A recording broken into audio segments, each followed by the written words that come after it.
deal on Qatar. Has Qatar asked for anything in exchange for that $400 million luxury jumbo jet? And how can the American people be so sure that they will not in the future? Well, I think what happens with the plane is that, we're very disappointed that it's taking Boeing so long to build a new Air Force One. We have an Air Force One that's 40 years old. And if you take a look at that compared to the new plane of the equivalent, stature at the time, it's not even the same ballgame. You look at some of the Arab countries and the planes they have parked alongside of the United States of America plane, it's like from a different planet. And it's close to 40 years old, might be more than 40 years old now. And we, when I first came in, I signed an order to get it built. I took it over from the Obama administration. They had originally agreed. I got the price down much lower. And then when the election didn't exactly work out the way that it should have, a lot of work was not done on the plane because a lot of people didn't know. They made change orders that were so stupid, so ridiculous.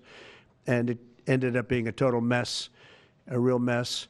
And when I came back, I said, by the way, what's going on with the Boeings that are coming in? Well, sir, they're way behind. And they are. They're way behind. They were way behind. Another mess that I inherited from Biden. And it's going to be a while before we get them. And I think Qatar, who has really, we've helped them a lot over the years in terms of security and safety. I think they, and very, very nicely, and I have a lot of respect for the leadership and for the leader, Qatar. And I think they knew about it because they buy Boeings. They buy a lot of Boeings. And they knew about it. And they said, we would like to do something. And if we can get a 747 as a contribution to our Defense Department to use during a couple of years while they're building the other ones, I think that was a very nice gesture. Now, I could be a stupid person and say, oh, no, we don't want a free plane. We give free things out. We'll take one, too. And it helps us out because, again, we're talking about we have 40-year-old aircraft.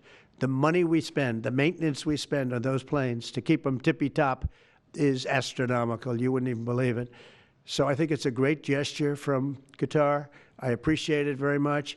I would never be one to turn down that kind of an offer. I mean, I could be a stupid person and say, no, we don't want a free, very expensive airplane. But I thought it was a great gesture. And I think it was a gesture because of the fact that we have helped and continue to, we will continue to, all of those countries, Saudi Arabia, UAE, Qatar, and others. We keep them safe. If it wasn't for us, they probably wouldn't exist right now. And I think this was just a gesture of good faith. And I don't get it. Someday it'll be like Ronald Reagan. They decommission them. They get to a certain age, they decommission them. It'll go to my library. They're talking about going to my library in years out. But I thought it was a great gesture. And it's something that was done by Ronald Reagan. They actually decommissioned the plane, and he put it in his library. And it actually has made the library, I think, a Boeing 707. It's actually made the library more successful. So it was good. Do you plan to use the plane after you leave office? No, I don't. No, it would go directly to the library after I leave office.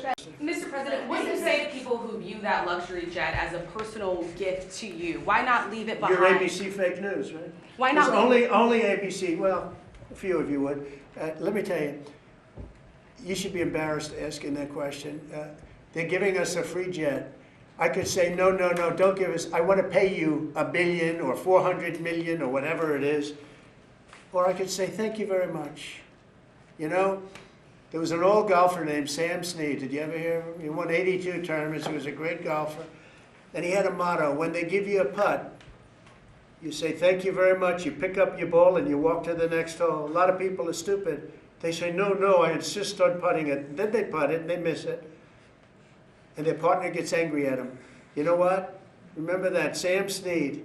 When they give you a putt, you pick it up and you walk to the next hole and you say, thank you very much. Respectfully, sir, as a businessman, some people may look at this and say, have you ever been given a gift worth millions of dollars and then not received anything? It's not a gift to me, it's a gift to the Department of Defense. And you should know better because you've been embarrassed enough, and so has your network. Your network is a disaster. ABC is a disaster.